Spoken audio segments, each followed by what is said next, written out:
Today, I'm going to be going into all of the secrets that I have found so far and that you guys have helped me find so far in the new 0.12.1 Bloxburg update. I will also be going into a couple more hidden details in case you might have skipped over them. I know I've done that myself quite a few times. But without further ado, let's get on to the secrets. Starting with the new storybook. As you can see on the cover, it says Joanne the Knight, and you can do two things with the book. You can take it, and when you take it, it opens it up, or if you place it down, you can press use and it will open it. But if we look closely, it actually has readable text, which is unlike most of the other items in the game. It's usually just scribbled or blurred out. But as you can see, we have a little story here. Same thing on the back, there is a summary of the book, just like you'd see on an actual book. So I like that we can actually read this. And if you didn't know, this book actually is the same story as one of the new TV channels. This one right here, the unicorn channel that was changed to this, it's the same story, Joanne the Knight. So this is in movie form and this is in book form, which I think that's very cool. On to the next little secret here is this modeling dough is that you can actually use it. And when you use it, you do a little cool animation and you make a little figure here. So there's three things you can make: a goat, a dinosaur, and a little like character here, kind of like a Roblox noob almost. So I think it's really cool that you can make multiple things out of the modeling dough. And if I head into build mode, you can color it too. So I can have a blue modeling dough, I can have a green modeling dough, and now if I head on over here and I use it, as you can see, the dough that we use is the same color that we colored it in build mode. So I think it's really cool that you can change the color of what you make. The next secret here has to do with this new storage bin that we got, and what's really cool about it is you can actually take toys and you can place it inside of the bins. So you can actually have a role play of actually picking up the toys on the floor and storing them in the bins, which I think is so cool. And then if you go in build mode, since you've now placed them down in a new spot, they are now permanently there. So if I were to leave and rejoin, the toys would now be in the cubby. And so I really love that you can actually move the items around from the floor to the cubbies and back. Definitely a very cool thing for role plays. And then the next kind of secret over here has to do with this new castle bed that we got. Because if you can see in here, there's some room in there. Now you can either fit a bed in there to make it a bunk bed, or you can pretty much put whatever other item you want. So I can take the new kids castle wardrobe and I can fit that right in there. I can take the new desk and I can fit that right in here as well. So you can totally fit the new furniture. It is the perfect height, as you can see, to fit in here. Or you can literally put whatever you want. I can go ahead and grab some beanbag chairs. If I got like a basic shape, I could put a TV on it, and then you can make like a little hangout area in here. You can make it like a little play space, which I think is just so cool. I like that we have a little area under the bed that we can use and put whatever we want in it. The next secret here has to do with this new music box that we got. As you can see, you can press use and turn on. If you press use, it'll open and close it. So let me go ahead and open it, and if I press turn on, it'll start spinning around and it will start playing some music.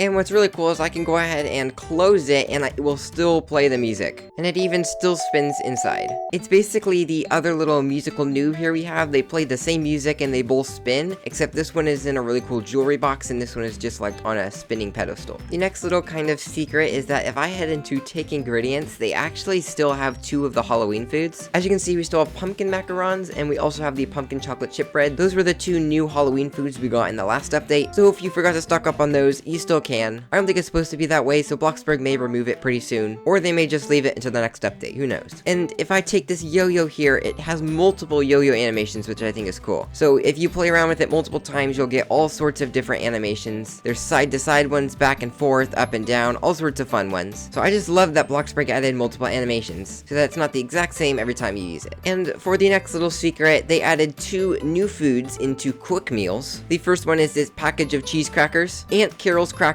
cheese crackers with cheese. And what's actually cool is I don't know that many other foods have this. Not many other foods are packaged, that's probably why, but it has this whole like nutrition label in the back. And like most of the foods, if I were to take a portion, it actually takes a cheese cracker out of the package, which is a very fun detail. And then the main secret has to do with the other food item, the plate of pizza rolls. And when you take the pizza rolls, they actually come in a little bag, just like you would get them at the store, which I think is very cool. And if you look closely, you can see they are banana pineapple flavored, and it's not even spelled correctly, but I think that's so funny. Like, I've never heard of banana pineapple flavored pizza rolls, but I'll be honest, I now kind of want to try them. I don't know, they don't sound that bad. They sound interesting. Like, I feel like I've got to try it now. Which you can actually get in quick meals, which is interesting because like the chicken nuggets and the fish sticks, the other two things that you just put in the oven and heat up, those are actual take ingredients. But it's really cool because if you were to make these pizza rolls, there's only two steps. There's the garnish, and then you put it in the oven and they're all ready to go. So it's a perfect food if you don't have a high level cooking, because I believe quick meal, you get all of the foods in there with a 0 level cooking. I could be wrong, it's been a long time since I was very low level cooking, but I believe that's how it works. And so what's crazy about it is for $28, you can get 1 plate of pizza rolls, which makes 12 pizza rolls. So it's about $2 per pizza roll. And by eating 2, it's sometimes even 1. One time I ate 1 pizza roll and my hunger went from 0 to 100%, which is 1. Sometimes you'll need 2, but the couple times I've tested it, I've only needed like 1 or 2, maybe 3. So it's very quick, very easy, low level cooking, and it boosts your hunger like crazy. It's about the equivalent of a turkey because a turkey takes a little bit longer to make. There's a couple more steps, but it does give you 100% hunger. And the reason I say turkey compared to another food is because you bake it. It's very similar steps. But if you need something really quick and you don't want to wait for the time a turkey takes to make,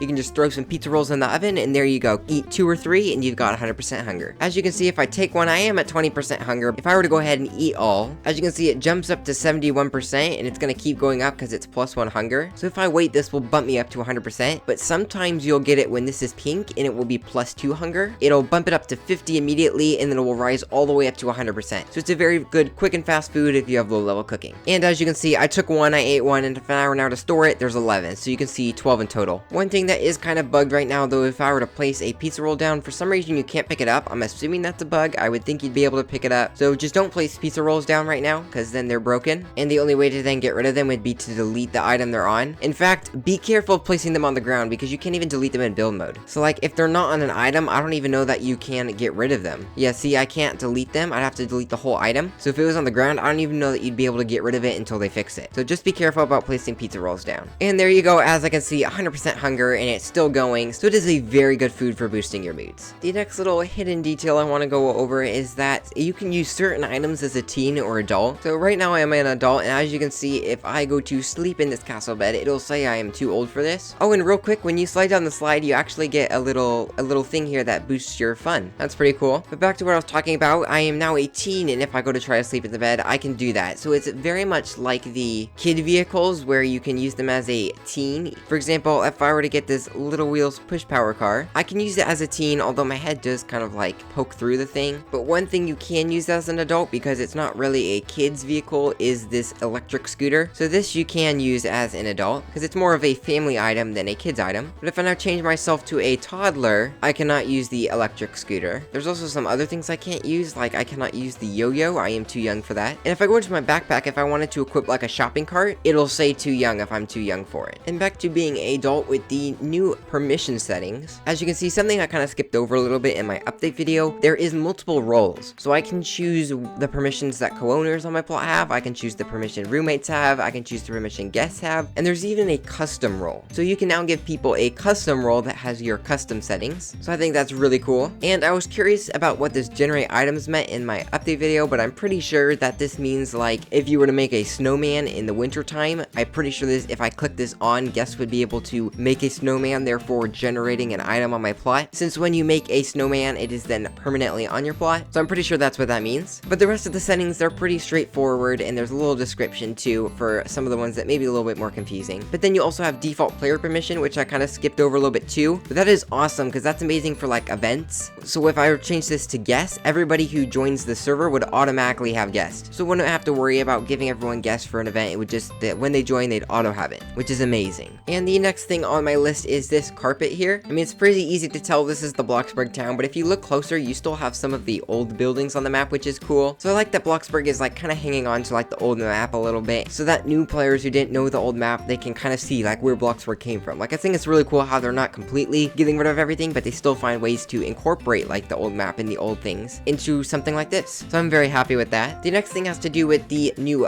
family tree. So you can buy this plaque in build mode, and if you click it, you can press view and it will let you view your family tree. And if you press invite to family, it'll let you invite everybody in the server. And so then as you can see, I can give them whatever family permission I want. So I can invite everybody on the server and they'd automatically have whatever family permission is here. You still used to be able to do that, but now it's nice and easy via the family tree. And the last secret I have has to do with this scrapbook here. You can actually change the decal on the front. So you can put your own family picture in there, or you can change it to whatever you want. So kind of make your own books. So you could have whatever picture like this one there, and you could pretend it's a book about like Bloxy Colas or something. And so I think that's very cool. It definitely adds some more customizability to books. So I'm very happy with that. Oh, and I totally almost forgot that there's new animations. If we head on over to gestures, as you can see, there is Peekaboo, and then there is also Dab. And then Bloxburg said that they redid some animations. Yeah, so it looks like this walk is a little bit different than the old toddler walk. And then this baby crawl is definitely different, that's for sure, definitely different, so much nicer. You don't slide as much as you used to, like your hands and your knees go down when they should. It's just very smooth. And then they also, it looks like, redid the play animation. It's very, very similar to what it used to be, but it definitely looks a little bit newer, looks a little bit smoother, so I'm pretty sure they redid that. And they probably redid some other animations too. If you find them, let me know. I've looked and I've tried most of these items, but most of them look like they were the same. The only other one that looked like it might be different is this puzzle animation. It looks like it's very smooth, much smoother than the old ones used to be. Other than that, I'm not sure what the new animations are. Most of them are very similar. So if you find some new animations, definitely let me know down below. Anyways, that was all of the update secrets that I have found and that you guys have helped me found in the new 0.12.1 Bloxburg update. As always, if you find any more secrets or if I missed any, definitely let me know in the comments down below. Thank you so much to everybody who contributed by telling me about some update secrets. If you enjoyed, make sure to thumbs up the video and consider subscribing. Have a great day.